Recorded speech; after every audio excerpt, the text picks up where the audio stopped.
सीतामढ़ी लोकसभा क्षेत्र को लेकर हाल के दिनों में काफ़ी चर्चाएं तेज थी। उम्मीदवार कौन होंगे कौन नहीं।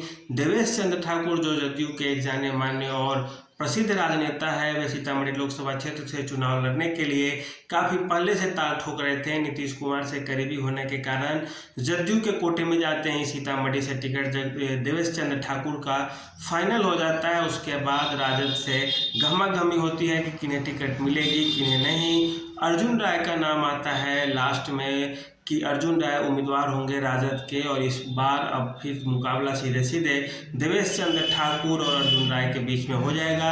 इससे पहले के चुनाव में भी अर्जुन राय रहे थे सीतामढ़ी से, और उसकी बात करें तो उन्हें सुनील कुमार पिंटू ने हरा दिया था जो जदयू के उम्मीदवार ही थे। लेकिन इस बार जदयू ने सीधे सीधे सुनील कुमार पिंटू की जगह देवेश चंद्र ठाकुर को टिकट दे दिया है, और इसके बाद सीधे अब लड़ाई देवेश चंद्र ठाकुर और अर्जुन राय में हो जाएगी। अर्जुन राय जीते हुए सांसद थे। देवेश चंद्र ठाकुर भी उस इलाके के जाने माने राजनेता है। खानदानी पकड़ रही है उन क्षेत्रों पर उनकी, वे ब्राह्मण जाति से आते हैं देवेश चंद्र ठाकुर। और इस इलाके में जो बात की जाए तो मतदाताओं में सबसे ज़्यादा जो मतदाता है वो यादव मतदाता है, जो अर्जुन राय के सपोर्टर है। यह भी कहा जा रहा है कि हाल के दिनों में कुछ यादवों में टूट हुई है और वे भाजपा जदयू की तरफ भी आकर्षित हुए हैं। देवेश चंद्र ठाकुर की जो सबसे बड़ी पकड़ रहेगी वो रहेगी ब्राह्मण वोटरों पे। भूमिहार वोटरों की संख्या सीतामढ़ी लोकसभा क्षेत्र में काफ़ी ज़्यादा है, क्योंकि बेलसंड विधानसभा और उन्नीसैदपुर विधानसभा में भूमिहार वोटरों की संख्या काफ़ी ज़्यादा है। इस कारण देवेश चंद्र ठाकुर थोड़े कॉन्फिडेंस में भी होंगे। ब्राह्मण वोटरों की संख्या भी सीतामढ़ी में बहुत ज़्यादा नहीं लेकिन संतोषजनक तो है ही। राजपूत वोटरों की संख्या 1.5 लाख के आसपास ही है सीतामढ़ी लोकसभा क्षेत्र में। इसके अलावा बात करें तो वैश्यों की संख्या वहाँ पे 15% है। 17% के आसपास सवर्ण वोटर है। मुस्लिम वोटरों की संख्या भी 18 से 19% है सीतामढ़ी लोकसभा क्षेत्र में।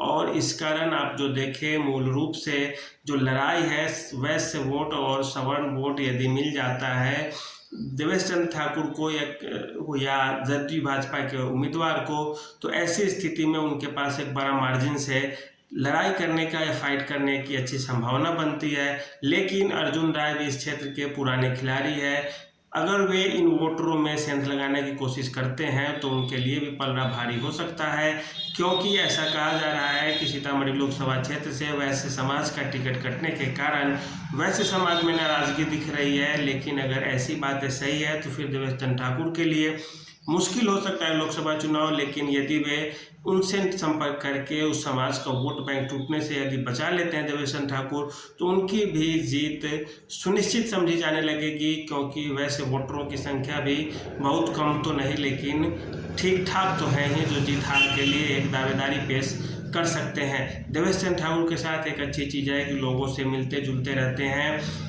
इस क्षेत्र में राजद की बात की जाए तो राजद 1989 से लेकर लगभग 2014 तक 24-25 वर्षों तक राजद के उम्मीदवार ही जीतते आए हैं। बाद में 2014 से सीधे सीधे भाजपा के उम्मीदवार राम कुमार शर्मा और बाद में सुनील कुमार पिंटू जीतते आए हैं। भाजपा का कैडर वोट अच्छा खासा रहा है सीतामढ़ी लोकसभा क्षेत्र में।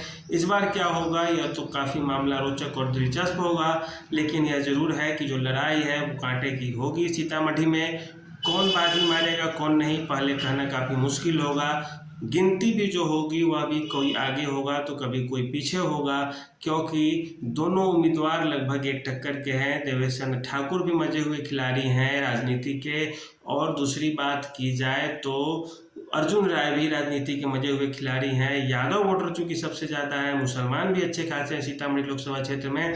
इस कारण आप देखेंगे तो आप सीधे सीधे पाएंगे कि लड़ाई कुछ भी हो या न हो, कम से कम बराबरी की लड़ाई तो होगी ही होगी, जिसमें बाजी कौन मारेगा यह कहना मुश्किल होगा।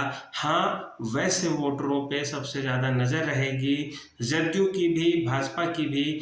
यदि भाजपा जदयू उम्मीदवार के मदद को दिल खोल के नहीं तैयार होंगे, यदि दिन रात मेहनत नहीं करेंगे भाजपा के कार्यकर्ता जदयू के उम्मीदवार के लिए, तो ऐसे में इस लोकसभा सीट को बचाना काफ़ी मुश्किल हो जाएगा भाजपा के लिए और जदयू के लिए, दोनों के लिए।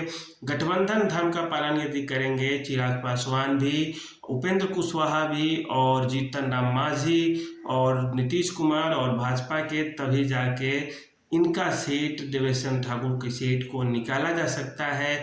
अन्यथा सीतामढ़ी लोकसभा में फिर से राजद का डंका बजने में कोई बहुत ज़्यादा समय नहीं लगेगा और सीधे सीधे स्थितियां बदल जाएंगी। तो देखिए यह कैसा लगा आपको। जो समीकरण दे रहे हैं वह अनुमानों के आधार पे है। इसका वास्तविक तथ्य की यदि स्रोत की बात की जाए तो कहना मुश्किल होगा, क्योंकि ये अनुमान है जो कई वर्षों की मेहनत के बाद आदमी के अंदर आते हैं। और बात की जाए तो इसमें परिणाम क्या होगा वह तो समय बताएगा, हम तो केवल अनुमान ही लगा सकते हैं इससे पहले। तो आज के लिए इतना ही, धन्यवाद।